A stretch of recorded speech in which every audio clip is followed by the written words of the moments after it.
Repito que 1000 disculpas, porque mi vida, pese a que me retiré de la revista, me jubilé, parece una carrera de obstáculos. Siempre pasan no una cosa, sino 1000. Aparte que vivo en el campo y ha resultado más complicado siempre que, si no se sale a las 5 de la tarde, no se llega.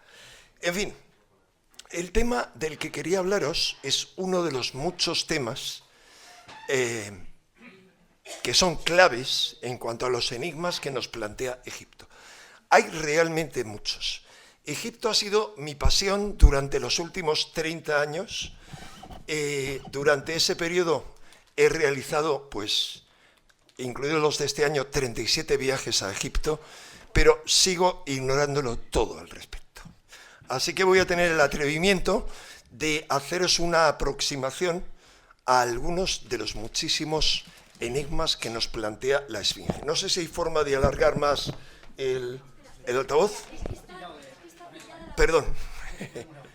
Es que... Ah, perdón. Vale, ya está. Gracias. Es que además estoy justo a la vuelta del último viaje a Egipto, como otras personas que me acompañaron, que algunos están por ahí, con un virus bastante intenso.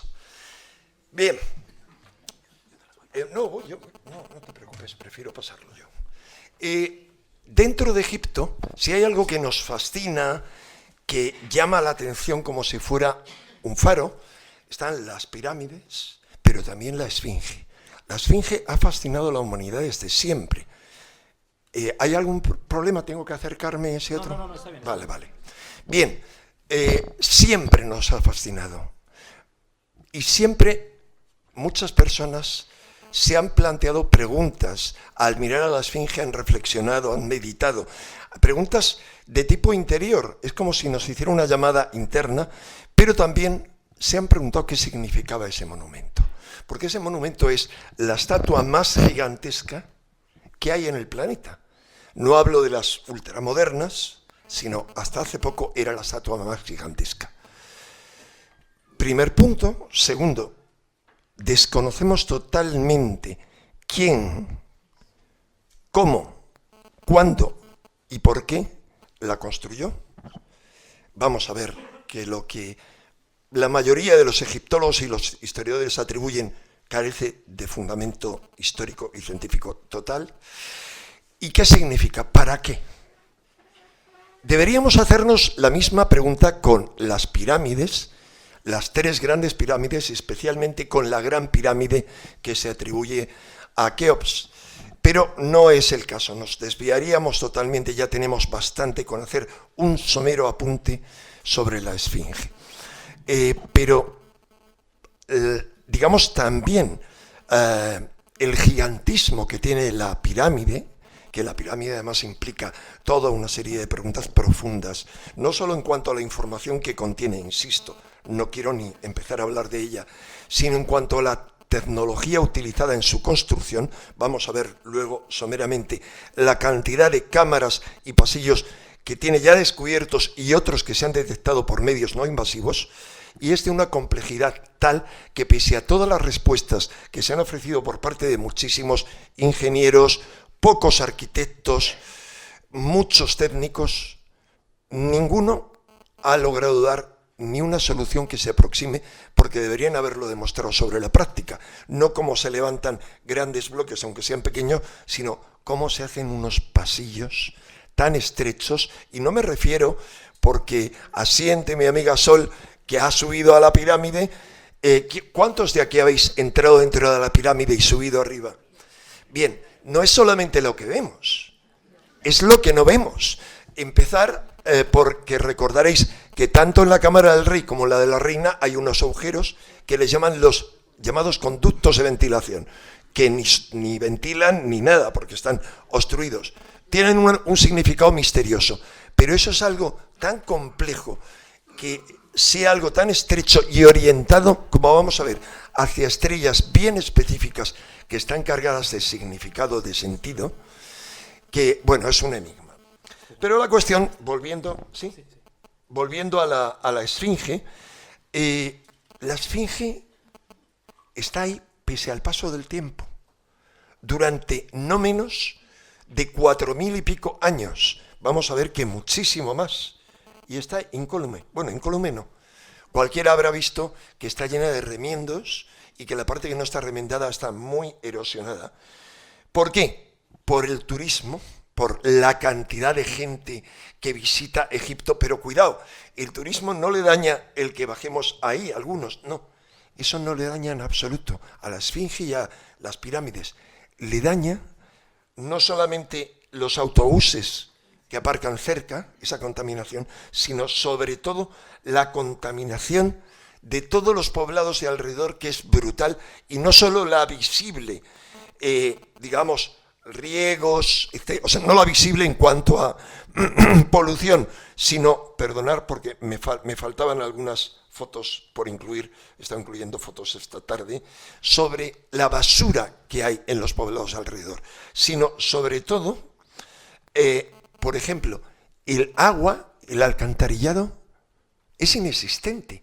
O sea, se filtra toda la porquería de millones de habitantes que están alrededor y por un sistema de porosidad, porque vamos a ver que hay corrientes de agua debajo de la Esfinge, eso se ha comprobado y está bien visible, se ha comprobado recientemente. Es más, se ha extraído ese agua, vamos a ver con qué aparatos, y por la porosidad sube por la Esfinge y la deteriora.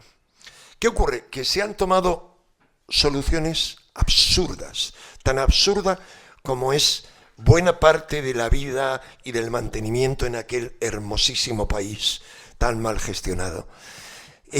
Absurdas, ¿por qué? Porque se ha puesto cemento, se han hecho remiendos absolutamente absurdos que se han caído de forma inmediata y que no han hecho sino empeorar la situación.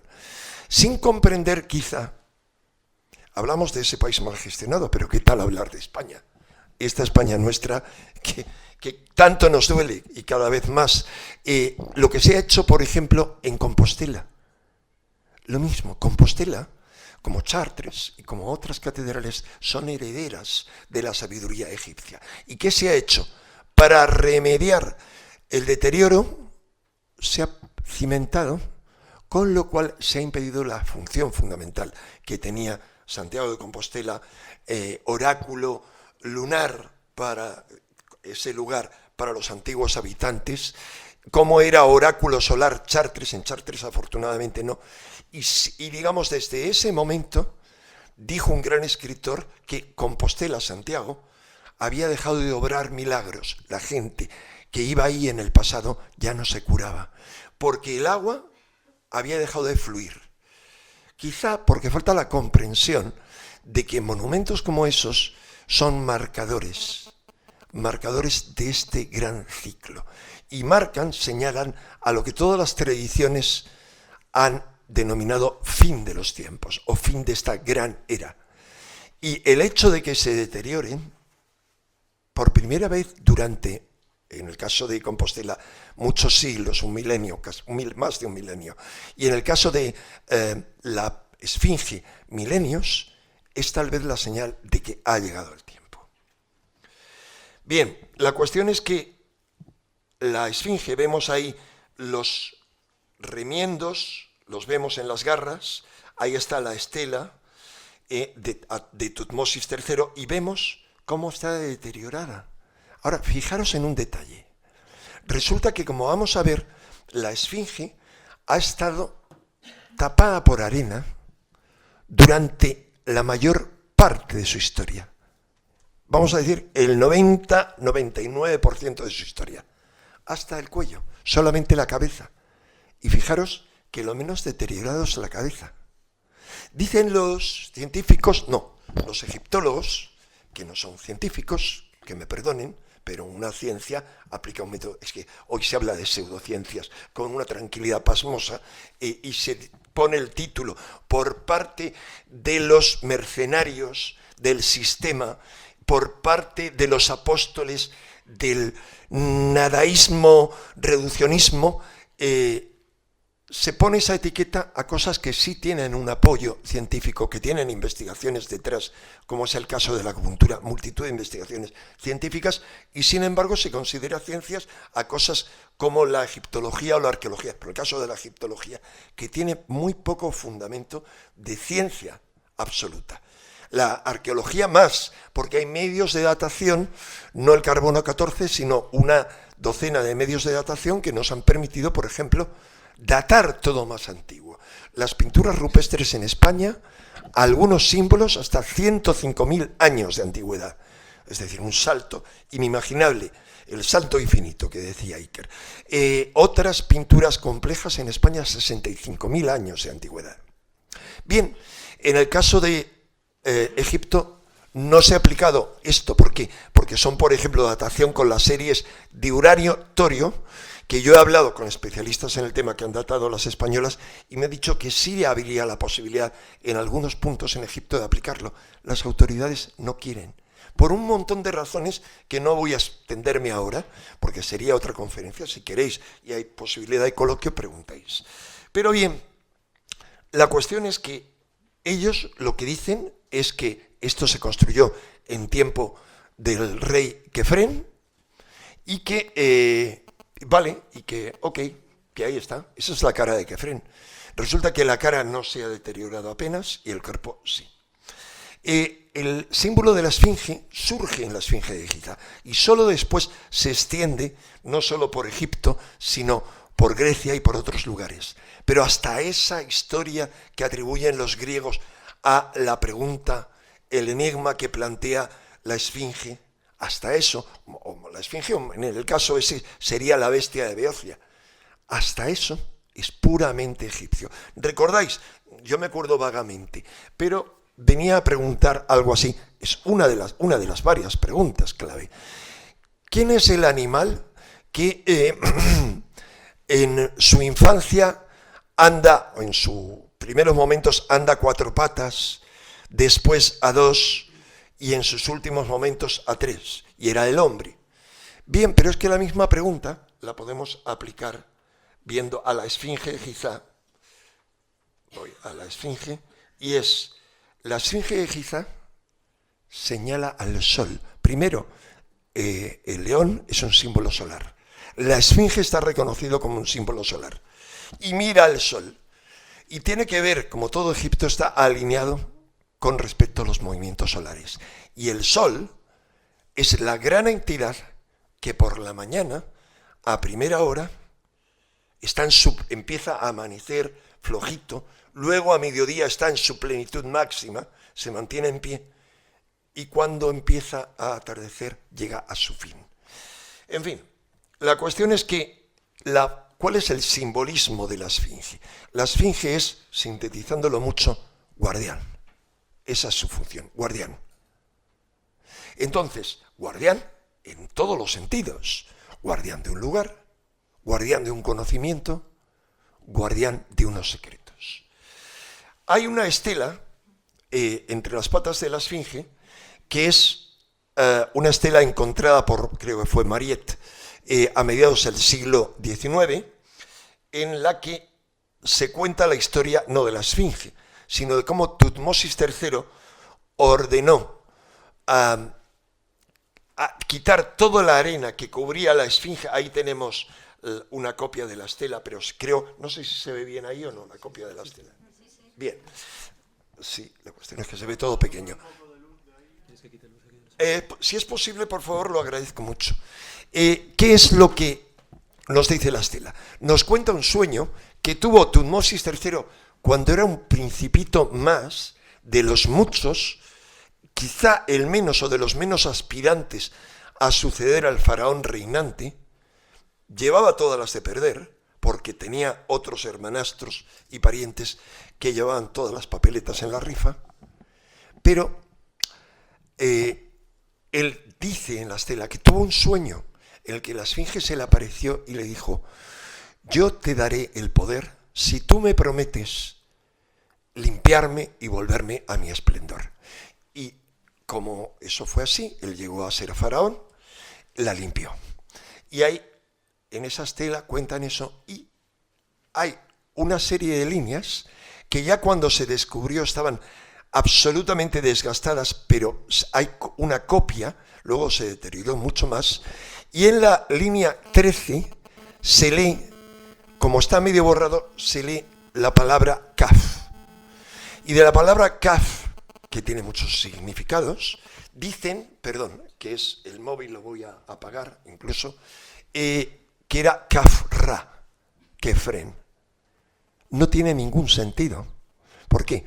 Primero porque en el contexto lo han cuestionado muchísimos grandes egiptólogos. Segundo, porque cuando se escribe el nombre de un faraón, se escribe con su cartucho correspondiente.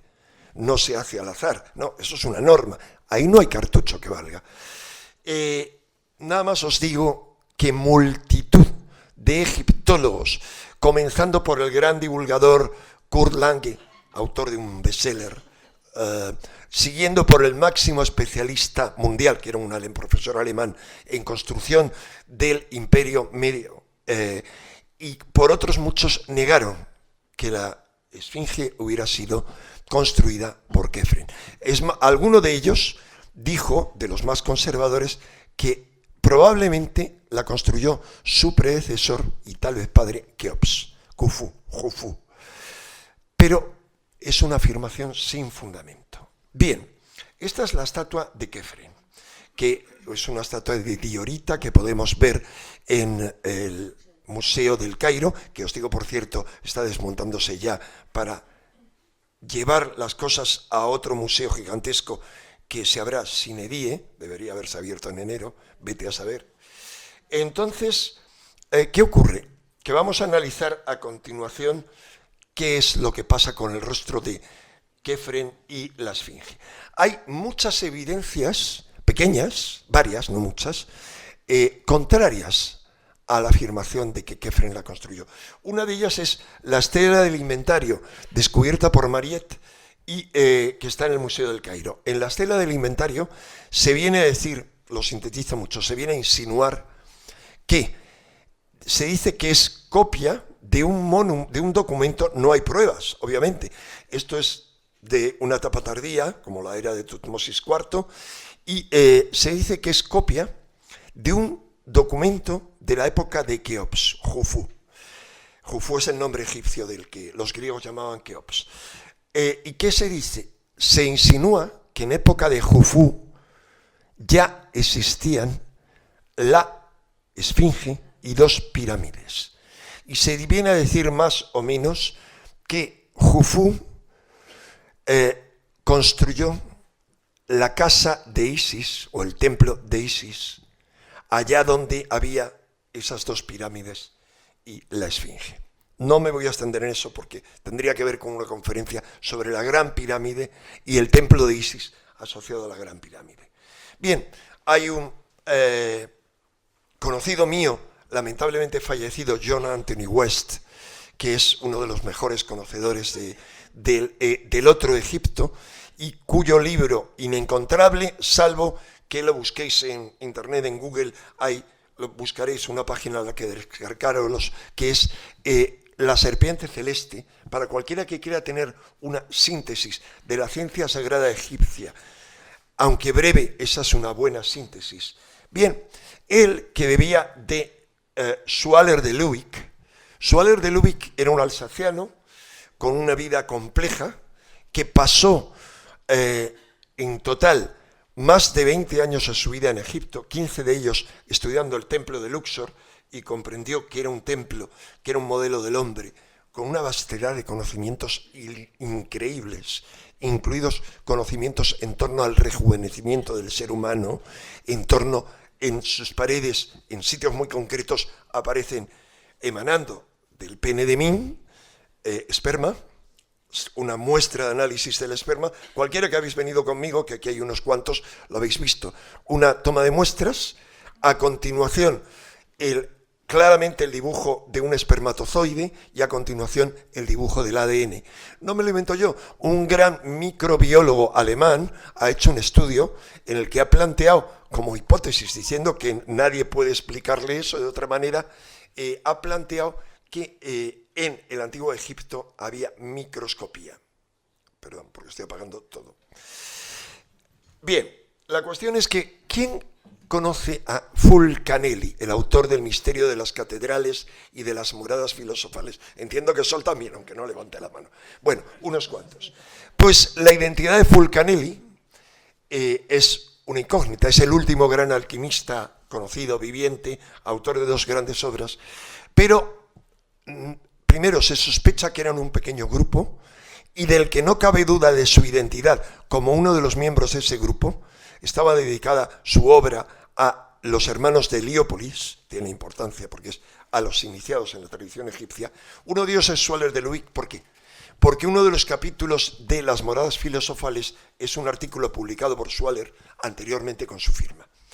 Otra cosa es, os anticiparé, la identidad más probable de Fulcanelli, sería materia para otra conferencia apasionante, a un extremo que no os podéis imaginar, es el hijo de una de las figuras más prominentes del siglo XIX. Se llama Sals de Lesseps. Su padre, Lesseps, que cuenta con calles en media España y con familiares en media España, con una plaza en Barcelona donde él fue cónsul de Francia y donde acogió a otro gran hermetista que luchó de parte de los austracistas, que eso eran, y no otra cosa, los primeros separatistas catalanes, austracistas, es decir, seguidores de la Casa de Austria en la Guerra de Sucesión Española frente a los borbonistas. Bien, en el siglo XIX se tuvo que proteger en casa de Lesseps. Sals de Lesseps, uno estudia su biografía y todos los datos que sabemos de Fulcanelli, solo hay que mover un año a partir de la biografía de Lesseps, todos se cumplen. Esto tiene una importancia enorme, ¿por qué? Porque cuando uno conoce quiénes eran las amistades de Sals de Lesseps, cambia muchísimas cosas. Uno de ellos, por cierto, os lo anticipo para cualquiera que pase por Hendaya. ¿Quiénes de vosotros habéis pasado por Hendaya al menos? Bien, ¿alguno de vosotros habéis visitado el castillo Abadía o Dabadí? Muy poco, bueno, María José, de divulgadores sí, porque le dije que no se lo perdiera, no puedo ir con ella. Es una morada filosofal, digamos, mandada a construir por Antoine Dabadí, multimillonario, hombre explorador en Egipto, en África, que financió, además de muchas obras en Francia, era uno de los hombres más ricos de Francia, también financió el renacimiento de la cultura vasca, o sea, el renacimiento del euskera, etc. Bien, él era amigo de Sals de Lesseps y ahí se empiezan a entender un montón de cosas. Toda una serie de alquimistas, algunos de ellos de familias poderosas, algunos de ellos con una situación, una intervención política relevante hace siglo y medio, 2 siglos. Bien, pero no voy a extenderme más, nada más que os decía que de repente, ¿qué descubrió John Anthony West? En la obra de Schwaller de Luick, que no tiene solo ese libro, sino otro, que se llama, en inglés es Ciencia Sagrada, solo lo encontraréis en inglés o en francés. En francés es, a ver, porque hay 2 títulos, pero uno de ellos es El rey de la teocracia faraónica, que es el faraón. Él anotaba, decía, hay algo que no tiene más que una explicación, y es que en las laderas del cubilete donde está implantada la esfinge hay una erosión que no puede deberse al viento ni a las simples lluvias, y la misma erosión se ve en las paredes de la esfinge. Y él decía que eso solo podía haber sido provocado por la lluvia, por lluvias torrenciales que habían tenido lugar miles de años antes de que comenzase la civilización egipcia. Pero no me adelanto porque esto va más adelante. Vamos a ver el argumento de por qué Kephren de ninguna manera. Resulta que hay, este John Anthony West logra llamar la atención a una serie de especialistas para que hagan un documental y se llevan a el mejor experto dibujante forense de la policía de Nueva York, que se llama Frank Domingo, 30 años de experiencia haciendo retratos robots de sospechosos, de criminales, de fallecidos, un anatomista magnífico. Y él consigue permiso para entrar en el Museo del Prado, fotografiar desde todos los ángulos la estatua de Kefren, tomar fotografías de todas las representaciones que hay de Kefren y hace un análisis morfológico. Como veis, a mano izquierda está la esfinge. ¿Cuánto de vieja es la esfinge? Y a mano derecha tenemos la estatua del museo. Como veis, no tiene nada que ver, pero nada que ver a ningún nivel. O sea, es como un negroide, uno, y Kefren es otra cosa. O sea, de entrada no es Kefren, ¿vale? Aquí lo mismo, no es Kefren. De salida, ¿qué es? La hipótesis que mantenemos toda una serie de personas es que es otra cosa, que originalmente, cuando uno examina la esfinge, vamos a ver en la esfinge que ahí no se ve bien, pero la cabeza está desproporcionada con respecto al cuerpo, es decir, tiene una cabeza vista de costado muy pequeña con respecto a un cuerpo más grande. Eso hace pensar, sospechar con todo el fundamento, porque los egipcios y no los griegos fueron los reyes, los iniciadores de la proporción, de las proporciones, del número áureo. Está en Egipto la base, no está en Grecia, como está en Egipto la base de tantas otras cosas que nosotros hemos mamado de la civilización griega. Si Grecia fue nuestra madre, Egipto fue nuestra abuela, en todos los sentidos. Y es una abuela muy descuidada, pero que nos sigue llamando la atención y sigue conmoviendo nuestro corazón. Por eso es que provoca tanto hechizo en nosotros. Por eso es que tantas personas que vamos a Egipto queremos volver una y otra vez. Por mucho más, porque es la abuela de nuestra alma. Bien, se ha planteado la hipótesis de que eso fuera inicialmente un promontorio natural, por ejemplo, como los Jardins, que son estas fabricaciones, digamos, de la naturaleza, que son muy frecuentes como esta o esta, en la ruta que va en el desierto líbico, digamos, hacia la civilización faraónica, en la zona de Gef el Kebir, que es donde se han encontrado multitud de pinturas rupestres y también, no me ha dado tiempo a incorporarlo aquí, los megalitos de Napta Playa y otros. Los otros son menos conocidos. ¿Quiénes conocen aquí los megalitos de Napta Playa? Bueno, alzan ahí algunos amigos porque han estado viéndolos conmigo hace 2 semanas, algunos de ellos. Son unas figuras megalíticas que están perfectamente alineadas, por ejemplo, con respecto a Orión, y que tienen un mínimo de 9.000 años de antigüedad, como todo el contexto que hay alrededor. Se ha podido datar porque hay enterramientos humanos de vacas, que era un animal sagrado, 9.000 años mínimo, 12.000 han datado otras cosas, antes de Cristo. Es una de las muchas cosas, esa, que nos permite hablar de civilización en una época en la que se negaba todo. Es más, se dice en Egipto no hay rastro de civilización. Hombre, si no lo buscas bajo las arenas o en sitios tan apartados como ese, que no habían sido cubiertos por la arena, no lo vas a encontrar. Como decía Gurdjieff en su biografía, Encuentros con hombres notables, él buscó afanosamente un mapa heredado en la antigüedad por la hermandad Sarmun sobre el Egipto antes de las arenas, porque era la clave para encontrar verdaderos secretos, el Egipto que yace enterrado. Dicen, muchos egiptólogos discuten sobre si se habrá descubierto un 10 o un 20% de lo que hay enterrado en Egipto.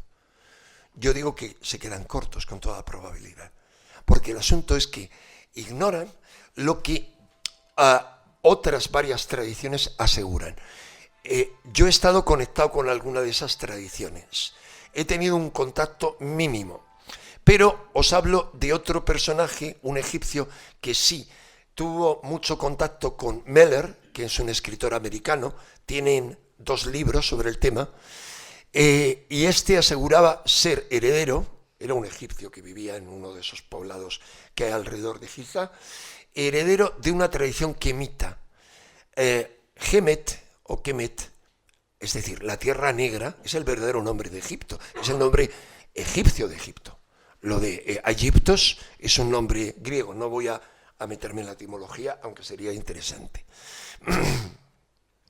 Pero la cuestión es que, según la tradición esa y otras tradiciones quemitas, insisto, con una de las cuales he tenido contacto colateral, y realmente es asombroso las pistas que he tenido en las muchas visitas que he hecho, ya convirtiéndome en una persona de confianza, procurando hablar en mi horrible mal inglés con toda la gente que puedo. En este último viaje, por ejemplo, preguntaron qué estábamos haciendo. No estábamos ni rezando, como piensan muchos, ni meditando, sino conectando y en algunos casos yendo a los lugares de iniciación para que los Neteru hicieran lo que fuera, lo que sea adecuado para este momento con nosotros. Y uno de ellos me preguntaba, le conté, estaba fascinado. Él y sus hijas eran arquitectos, les puse en contacto con Javier Antolínez, un amigo mío, un comandante de Iberia, que hablaba muy buen inglés, ha seguido en contacto con ellos, tiene una empresa de construcción. Mucha gente así, están apasionados, quieren saber más sobre la ciencia sagrada de Egipto. A medida que uno hace mucho eso, facilita ciertos contactos. O sea, es posible que de forma causal o casual haya gente que se acerque, que te den algunas informaciones, insisto. El problema es mi pésimo inglés y mi nulo árabe. Pero las tradiciones quemitas lo que aseguran es que Gemet fue muchísimo más que lo que contemplamos, entre otras cosas porque había paralelo al, no paralelo, pero más o menos cerca de, más o menos en paralelo al Nilo, había otro río más grande, más caudaloso, que es el Nilo Negro, le llaman, en lo que es el desierto líbico, y que estaba conectado por una serie de canales con el Nilo actual. Canales, algunos de los cuales iban a parar a la zona de Giza. Bien, la cuestión es que ahí es donde puede haber mucho.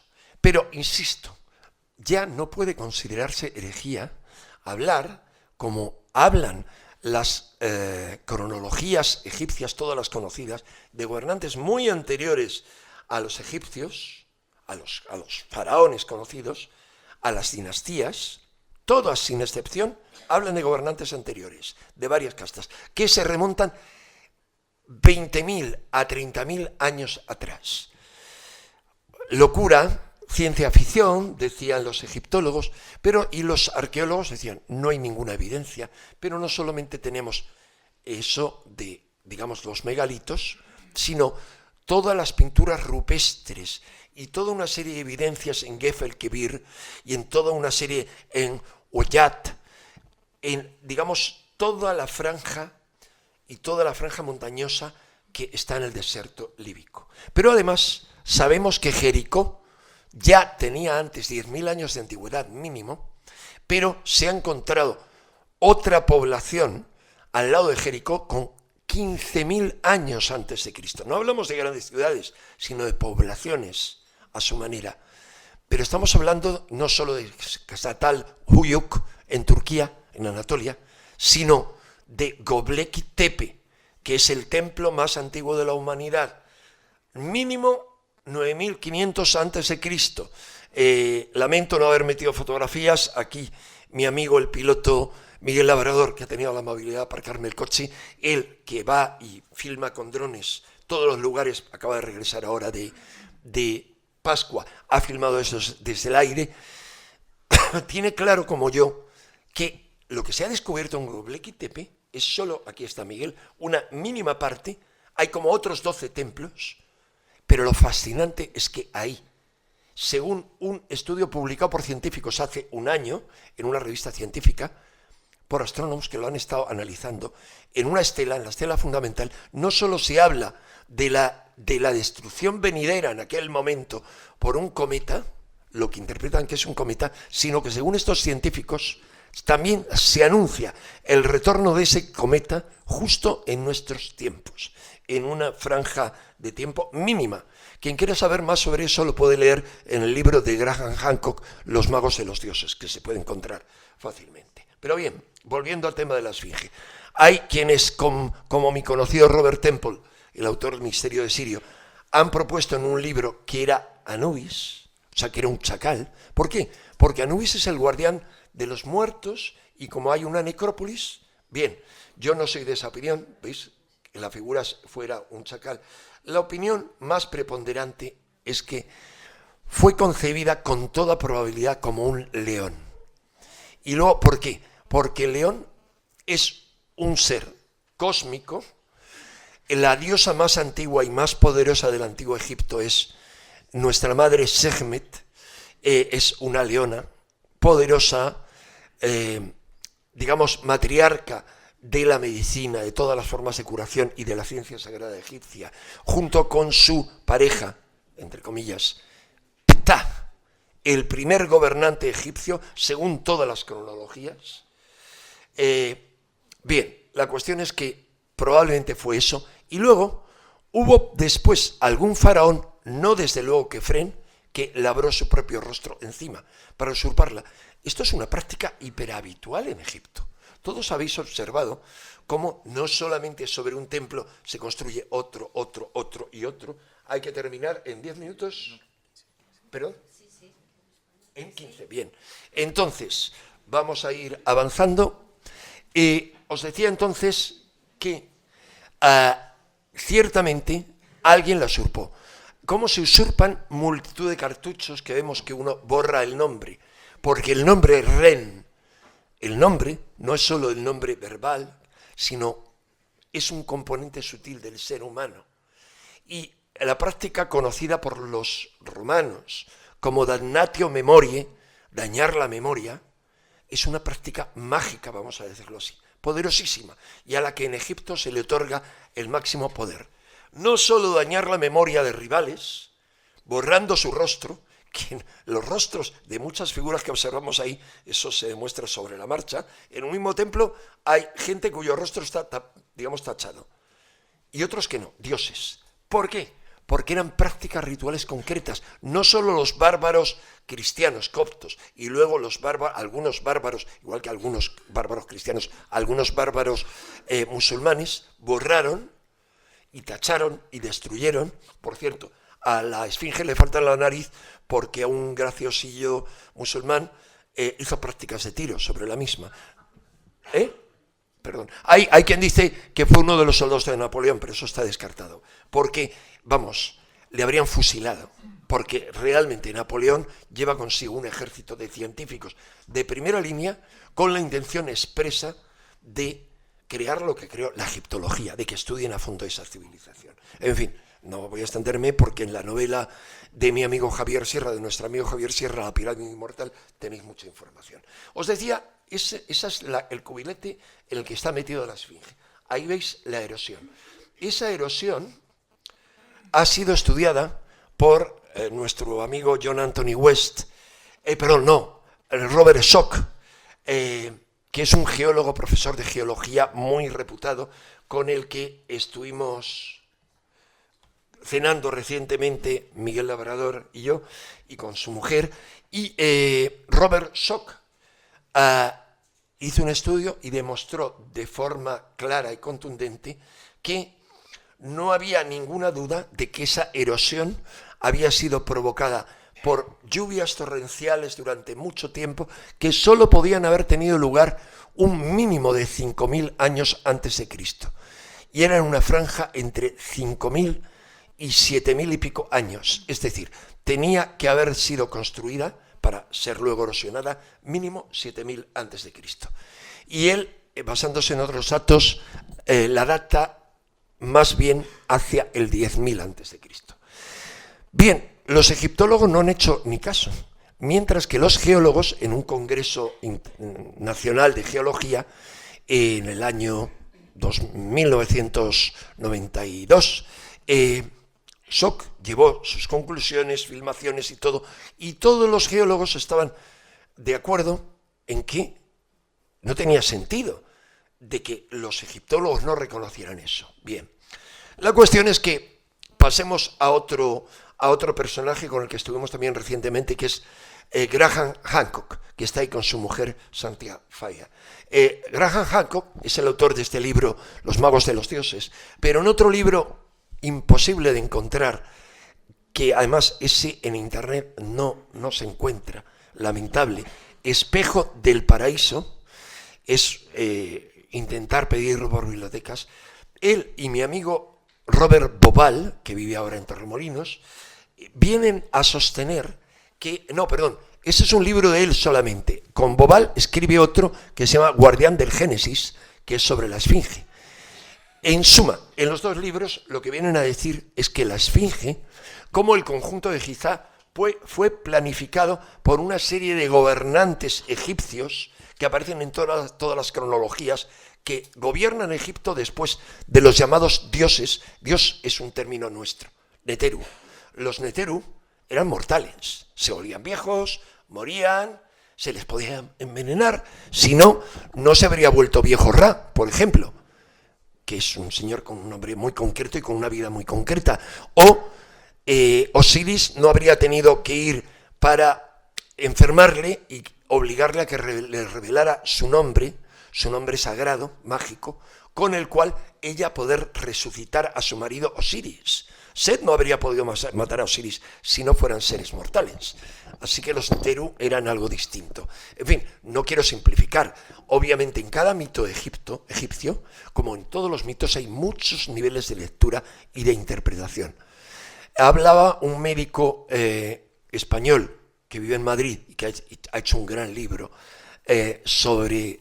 no me acuerdo ahora cómo se llama. Sí, el papiro de Ani. Es uno de los llamados libros de los muertos. Decía él que había 7 niveles de interpretación. No, yo he encontrado hasta 12, por ejemplo, en el mito de Osiris. O sea, al mismo tiempo es un mito con un contenido psicológico, con un contenido geográfico, con un contenido, digamos, histórico, personajes, muchos contenidos distintos. Estos personajes que tiempo después suceden como gobernantes a Horus se llaman los Aku Sensu Hor. Aku es resplandeciente o iluminado. Los resplandecientes seguidores de Horus. Bien, a los Sensu Hor se ha atribuido la Esfinge, entonces, y otra serie de monumentos. Algunos atribuyen, y tienen un cierto fundamento, tanto a los dioses como a los Sensu Hor, un origen cósmico. Lo que es cierto, no cabe duda, es de que todos los monumentos egipcios antiguos estudiados están orientados arqueastronómicamente.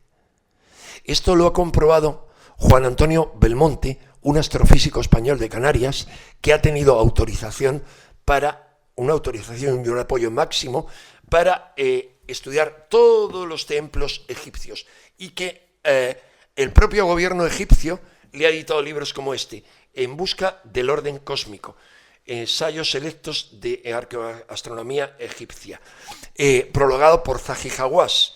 Por cierto, Belmonte y otros han estudiado que sin excepción en todo el planeta, incluida la Polinesia y la Melanesia,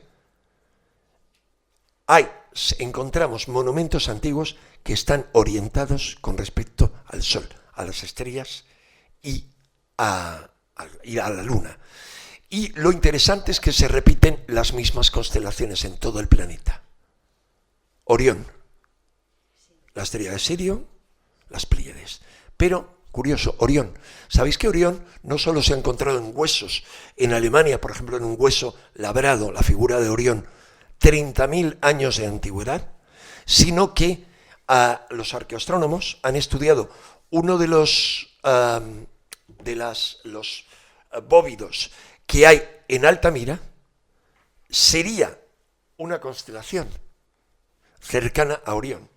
Bien, Orión, que es esa figura, tiene un cinturón, y las 3 pirámides, según el estudio de mi amigo Robert Bobal, estarían dispuestas según la disposición de las 3 estrellas de Orión.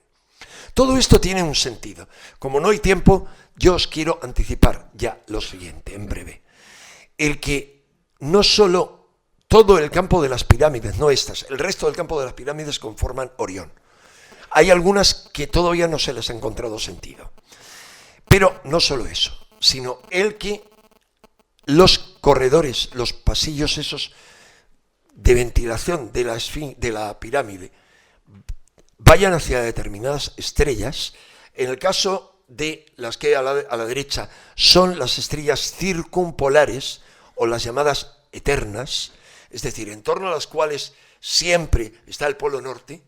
Bueno, por un movimiento que hace la Tierra, como una peonza, que se le llama el movimiento de precesión de los equinoccios, que es algo que para estudiarlo hace falta analizar 25.000 años, o tener una ciencia como la nuestra, o haber estudiado 25.000 y pico años la historia y el cielo, porque es el tiempo que tarda el Sol en recorrer, en dar una vuelta en torno a su estrella central. Pues bien, eso lo conocían sin lugar a dudas los egipcios, y así lo han demostrado varios estudiosos. Ahora, ¿por qué tanta obsesión? Yo os lo sintetizo de un golpe, pero lo sintetizo. Para que no el faraón, sino todos los iniciados, que pasaran por las cámaras que hay en la Gran Pirámide, como por otra serie previa de rituales debajo de la Esfinge, y por los corredores que van de la Esfinge a la pirámide, para que se entrenaran enviando uno de sus cuerpos sutiles, insisto, hay 7, y no solamente es el Ka y el Ba, sino aquí algo más importante, el Aj, como Ahu Sensujor. El Aj es el cuerpo de luz, es el cuerpo que se logra en el máximo nivel de iniciación, el cuerpo luminoso, entrenarlo para viajar hacia las estrellas, para que una vez muertos, viajar a la Duat. La Duat, ¿dónde está? Lo lamento, no he metido la imagen. Está justamente al lado de Orión. Ahí la situaban sin discusión posible, porque esa era la creencia. Había otras muchas creencias interesantes, pero ese era el fundamento, uno de los fundamentos importantes, mucho más, no hay que simplificar, de toda la iniciación egipcia. Volverse inmortal, volverse imperecedero y poder viajar conscientemente, estar entrenados para viajar conscientemente hacia las estrellas, que eran consideradas su origen, su cuna, por muchos de esos altos iniciados. Bien, os quería contar brevemente, pero no hay tiempo, la historia de Edgar Cayce. Cayce. ¿Quién conoce aquí, sabe algo acerca de quién era Edgar Cayce? Bien.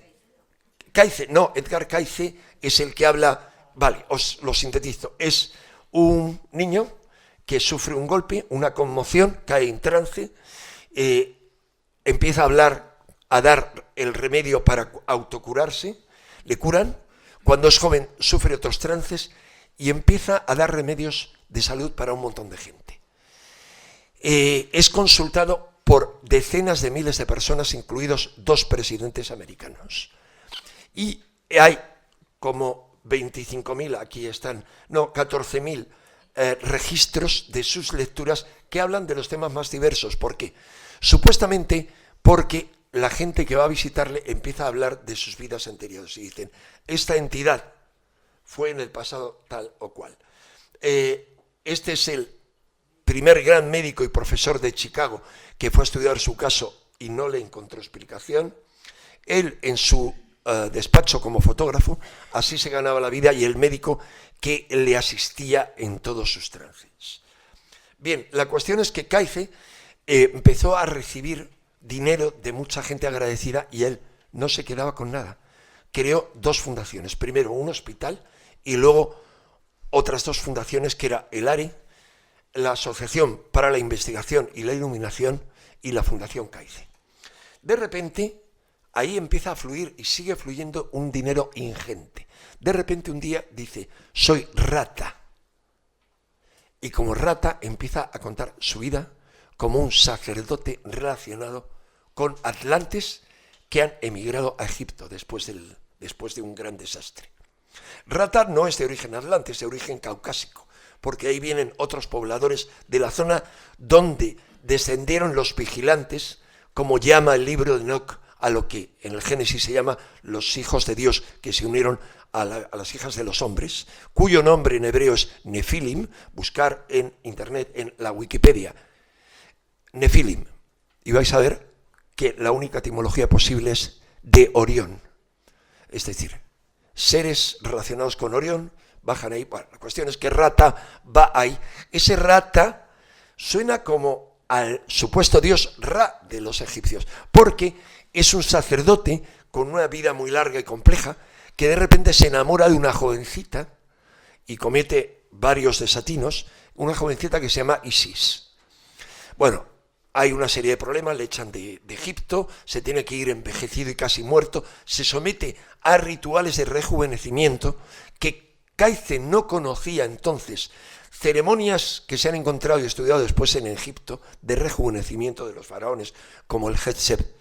Pero finalmente, en resumen, Rata vuelve a Egipto y con los atlantes que están allí conciben la construcción de un monumento para guardar ahí los registros de la Atlántida, la sabiduría para el futuro. Y para eso construyen la Esfinge. Y bajo la Esfinge crean un depósito. Pero a diferencia de lo que todos hemos oído hablar, que se llama el Hall of the Records, la sala de los registros, o de los discos, cuidado en inglés, record es disco, también de las grabaciones, atención, porque esa puede ser la clave, no había una sala. Para evitar que se perdiera, crearon 3, pero las otras 2, una está sumergida en el Caribe y la otra en las selvas de Yucatán, en una zona muy peligrosa, muy difícil de llegar, y aunque lo ha intentado la Fundación ARI, no lo ha conseguido. Bien, la cuestión es que, dicen, después de la Atlántida, construyen eso, y ahí construyen bajo la Esfinge esto. No voy a extenderme, estas son reconstrucciones según varias fuentes distintas, una de ellas es Cáice. Esa es la fundación de Cáice que gestionan sus hijos y otros patronos de la fundación dicen, tendremos que hacer algo para que se descubra la sala de los registros bajo la Esfinge. ¿Y qué hacen? Buscan a un muchacho joven y deciden financiarle, que es un gran estudioso, está estudiando antropología en Estados Unidos y es un gran aficionado a Egipto. Y deciden financiar su carrera.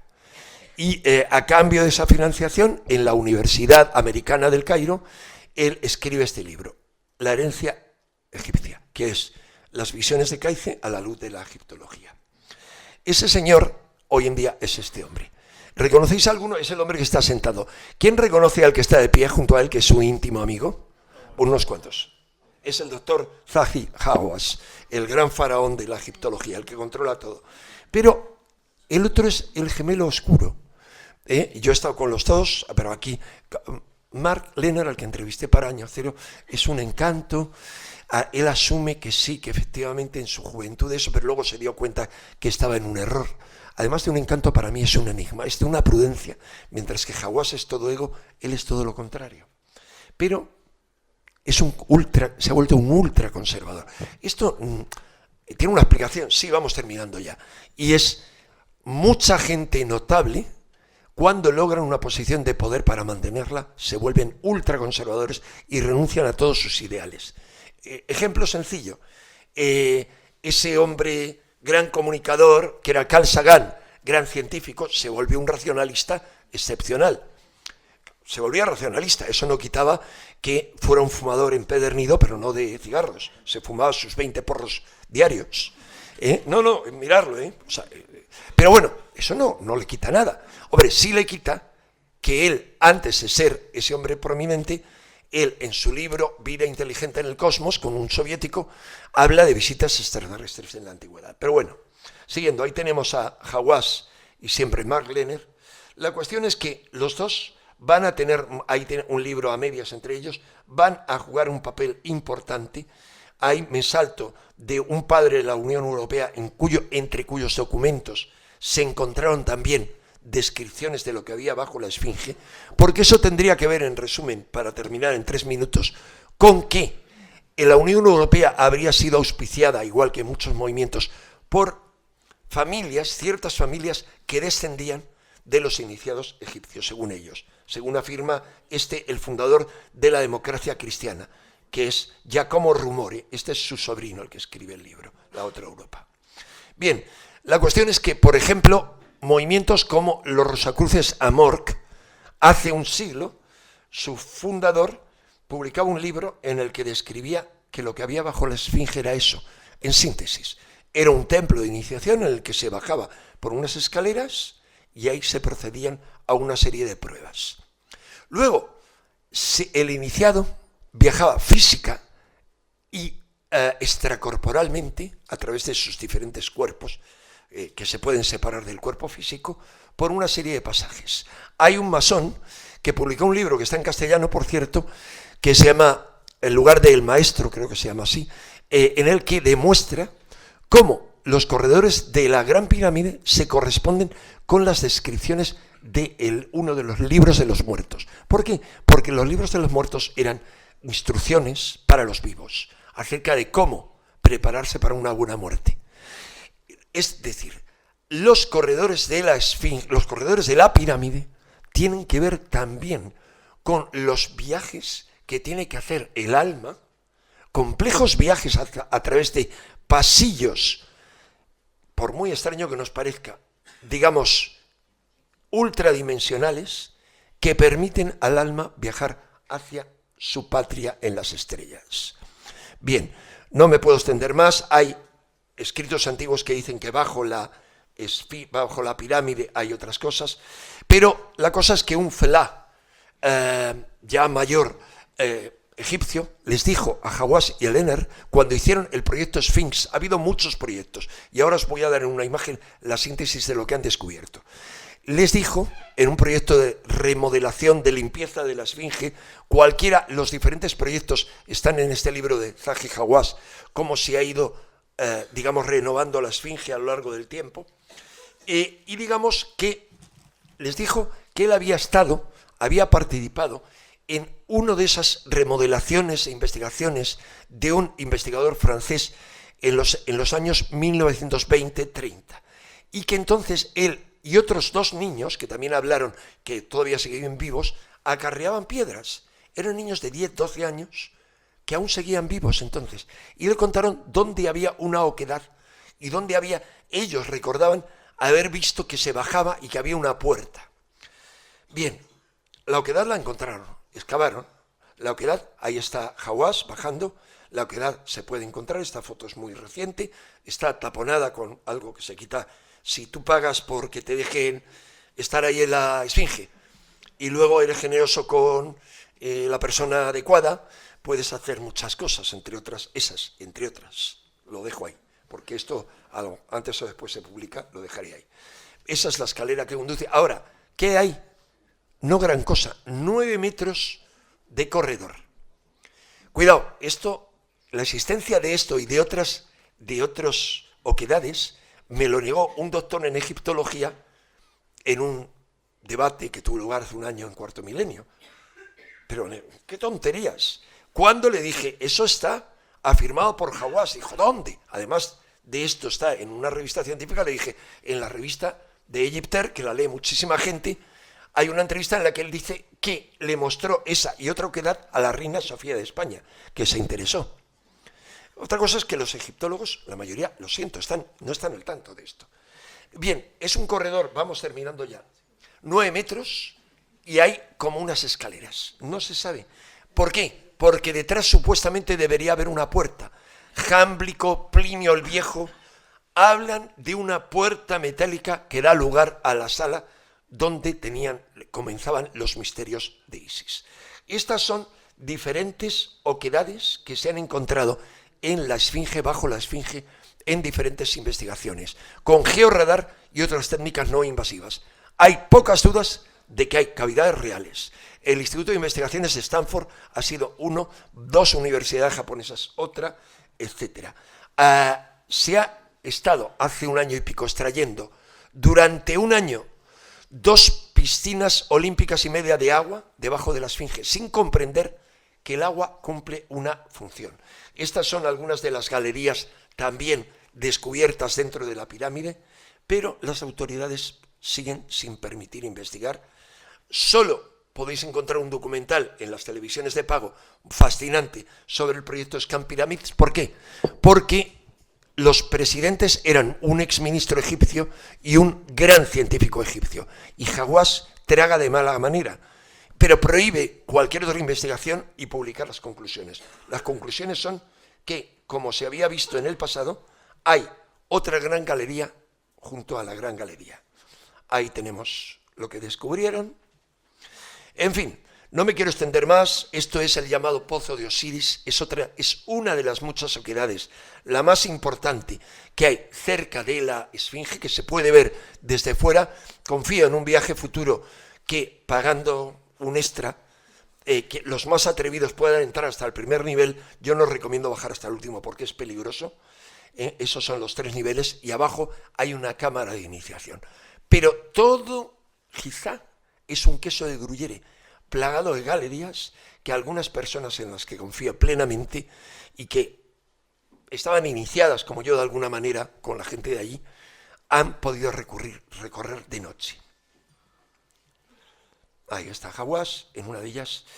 Bien, la conclusión de todo esto es: la Esfinge sigue escondiendo su secreto, todos sus secretos, pero entre otros sí guarda una cámara, algún tipo de registro de una civilización que desapareció. ¿Cuándo pueda descubrirse esto? Lo que nos dice la tradición hermética, y nos dice Fulcanelli, por cierto, en las moradas filosofales, es que cuando se cumpla lo que según él y todos está para cumplirse ya, el fin de esta era. El fin de esta era, según todas las tradiciones, es inminente. Entonces, sí, pero hablamos del fin de esta era, es decir, todo nace, crece y muere, lo queramos o no. Nos negamos los seres humanos hasta nuestra propia muerte, pero esa es la evolución. Después de esta era vendrá otra edad de oro. Hay cada vez más gente, os digo, nunca ha habido tanta gente, lo hemos visto quienes hemos estado en Egipto, nunca ha habido tanto turista. O sea, estaban atestados. Y hubo un atentado contra 2 turistas vietnamitas y hubo un atentado contra, mataron a un policía. ¿Por qué esa locura? Yo os doy mi respuesta. Porque Egipto se ha convertido en un foro, en un foco. En un foco, y no es solo mi caso y el de mi mujer, que nos hemos sentido llamados a algo a lo que yo he aspirado siempre, pero ya de forma urgente, a organizar, no viajes, que los organiza una agencia, cursos relacionados con la iniciación en Egipto y conducir a la gente a los lugares de iniciación, sino que mucha gente en el resto del planeta han recibido la llamada. Porque los maestros, es decir, los maestros sin nombre, anónimos, pero que conforman el círculo interno de la humanidad, porque la humanidad, he dicho muchas veces en la televisión alguna vez, ¿quién habla por la Tierra? O sea, ¿con quién van a contactar los extraterrestres? Si aquí no hay una voz, sí la hay una voz invisible. Lo que llamamos el círculo interno de la humanidad, otros como los del tibetano, Alice Bailey, le llaman la jerarquía espiritual. Estos maestros han lanzado la llamada, han abierto las espuertas y realmente permiten, ante la inminencia de los cambios que vienen en la Tierra, y os digo, cambios que yo sitúo, y aquí me comprometo, esto se va a hacer público, entre diciembre de este año, 2020, espero poder organizar antes de entonces un seminario para explicar eso con todo detalle y con todo tipo de pruebas, no argumentos. Algunas son pruebas con respecto a planes de ciertos grupos criptopolíticos de desatar una guerra mundial, pero bien claro, o sea, claro como el agua, está publicado. Y eso está publicado por uno de los grandes popes de la masonería, el creador del proyecto Tercer Templo en Jerusalén, maestro masón de un conocido personaje español, banquero, y que él con fundaron la Asamblea de los Illuminati en Suiza. ¿Y cuáles son sus declaraciones? No, estoy hablando de una tontería. Lo que os digo nada más es que los tiempos que vienen son los tiempos más apasionantes, no solo que hemos vivido, que ha vivido la humanidad. Tenemos el privilegio de ser testigos no solo de los momentos más fascinantes de la historia, aunque estemos zombificados, pero lo que vamos a vivir es de una gran intensidad. Pero también se requiere una masa crítica de gente iniciada, de gente despierta, a muchos niveles, pero es por eso por lo que Egipto, que sigue siendo la cuna de la iniciación, ejerce la llamada poderosa. Y nunca, aparte del viaje nuestro, es que eran docenas de personas organizando viajes a Egipto, españoles y de otros sitios. ¿Por qué de repente la gente ha pasado de decir, uy, atentado, no sé qué, ahora resulta que hay un atentado? No, va, porque el alma siente una llamada. escuchar vuestra alma, nada más, y muchísimas gracias.